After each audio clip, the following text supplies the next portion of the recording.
Hi there, YouTube. This is the Magnus, bringing you another Total War Warhammer online ladder battle. This time I chose to play as the Beastmen against the Wood Elves. This matchup's been happening a lot, and it's one of my favorite in the game. Not just because it's new, just because these two factions really oppose each other extremely well. If you haven't noticed, since video 113, I have been using new software and some new settings to have a higher bitrate and higher FPS, which should get rid of the effect a lot of you were talking about, where when I move the camera around, it would get pixelated and blurry. Things should look a lot better now. If you could, in the comments, let me know. Does it look better? I hope so. It makes much larger files, takes a lot longer time to render and to upload, but if we're getting better results, then hell, I say it's definitely worth it, because this is a damn good looking game, and why shouldn't we enjoy that? So anyways, there's going to be a little bit of a focus in this battle, just a little bit, and that's going to be turning adversity into opportunity. And I'm going to speak very much, from my own personal experience about my evolution as a player. I think I'm quite good now. I'm definitely not the best, but I'm certainly not bad at the game, and I think you guys know that. So I want to help get you guys to my level. So first, let's go ahead and take a look at the build. This should be familiar to you. I have the Gore Herd with shields, 2 of those, 3 Bestigore, 4 Ungor Spearman Herd. I have 3 Harpies deployed on each end, Vanguard. I have a Bray Shaman of Beasts, 2 Gorbals, and Morgor the Shadow Gave. And let's take a look at my opponent's build. It looks like up front here he has 4 Eternal Guard with shields. Good looking unit, very stoic. They look like they're ready for anything. Over here he has 4 of the Glade Guard. I believe they all 4 have the Starfire shafts. Behind them he has 2 War Dancers, with the Azrai Spear. Very tough unit. And here in reserve he has the Wildwood Rangers. Definitely a very aggressive offensive infantry. I mean, look at those stats. These guys are made to tear stuff up. He has a Spellsinger of Life for healing and some buffs, and Durthu. And then hidden in the woods, Vanguard deployed, he has a unit of Wild Riders. Just an absolutely beautiful model. All of the models for the Wood Elves I truly enjoy. I think they look fantastic. So let's go ahead and get this thing started and talk about turning adversity into opportunity. A lot of times when I would end up on this map on the swamp side, right away I'd be like, bummer, right? Like, this is not good.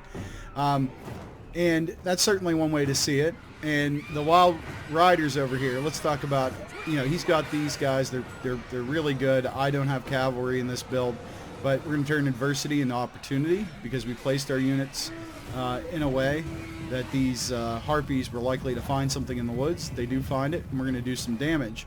Now he's going to be able to run away from me because he's a little bit quicker. And let's go ahead and slow it down for a second. Now he's getting away in the forest, which only Wood Elves cavalry would be able to do. So I look at it and say, right away you'd think this is a bad thing, but it's not, because we found them. He put them in a bad position. He's going to have to run them a long way to get them in the fight. And it's going to give us an opportunity to move our Harpies into his archers, which are very close now. And he's going to go ahead and move them onto this plateau. That's why he has them all on this side. And they're going to be able to shoot down on my men. And again, that's something traditionally I'd look at and just see the adversity in that and say, you know what, that's crap. I got to start in a swamp. He gets access to this overlook that I can't even run up, and he can shoot down on me. But in a second, we'll see how we're going to turn that into an opportunity. And what the opportunity is he's in a hard-to-reach position with his archers, but this is a pretty small space for four Glade Guard. And again, like I said, my Harpies are very close, so I'm going to get them in there. Even my ones from the other side are going to be able to get there pretty quickly. My infantry is going to move up this way to engage his infantry and try to get up this hill.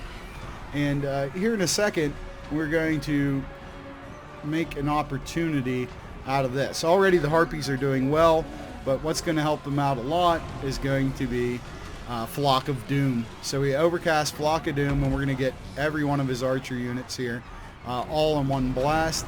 And that's going to be tough going for him. And now we're going to have to charge uphill. But again, that's fine because he's only presenting me with 4 infantry, and I have a total horde coming through here. Gorbul's going to rip right through the lines. We're going to send him towards the Spellsinger of Life back here with the other Gorbul, and we're also going to try to pull Morgor up here. So right away, we're going to get the slamming the crap out of stuff up here and beating up the Spellsinger pretty darn well. Over here, the archers now completely infested with harpies, and yes, that's probably a bad joke, but yeah, and very much drained from the spell. One of them's already run away, so Flock of Doom did its work. And now, again, he's got his infantry pretty well clustered. That's another great opportunity for Flock of Doom. So sure, he can deny me the hill and have the high ground, but he had to cluster up here, and because of that, 3 or 4 of his units are to get hit with that Flock of Doom. In the meantime, the Spellsingers knocked the whole way down the hill by our Gorbuls. They're not playing nice with her, and she's going to run for the hills. So now we're going to move Morgor and our Gorbuls over to face Durthu, because now he doesn't have healing, he doesn't have missile support. That's being taken care of by the Harpies, and we also spawned a Chaos spawn up there to deal with them. His cavalry's been broken, so it's just infantry and Durthu, and it's a good time to start to pick on him. We're going to see he puts down a Flock of Doom here, realizing that this is an opportunity for him as well, because we're both clustered there. But over here he has 2 infantry, I have 3. And in this area, I have a severe overload on his infantry. They're getting beat up. I'm going to chuck down another Flock of Doom. And now we're working on Durthu. He's got about a third of his health missing. Nothing over here reformed. They actually completely fled. I didn't realize the Spellsinger had reformed. I should have noticed that, but I don't think he did either until it was too late. And let's go ahead and just kind of enjoy some battle here as things finish up. I summon in more Chaos Spawn to hit Durthu in the rear, and to hit the rear of some of his infantry here, while the Horde is just working all the way down the line, beating on them. And then he's gonna bring in some cav here to try to save things, but it's there's not much left of them. I have tons more infantry pouring into the engagement, and it's just it's all but over at this point. The balance bar goes all my way, Durthu runs, and we have a victory for the Beastmen. So let's take a look at a tale of the tape. The Ungor Spearman Herd did okay, nothing great. Didn't really expect a lot from them here. Gore Herd did okay. Bestigor did well. The Harpies did really well. Our Bray Shaman of Beasts with those Flock of Doom definitely made a difference. And Gorbul and Morgor beat the crap out of the Spellsinger and then Durthu. On his side, his elite infantry did pretty well, but considering the numbers they were facing, 979, and a lot of low-tier units, you would want better out of them to get a win.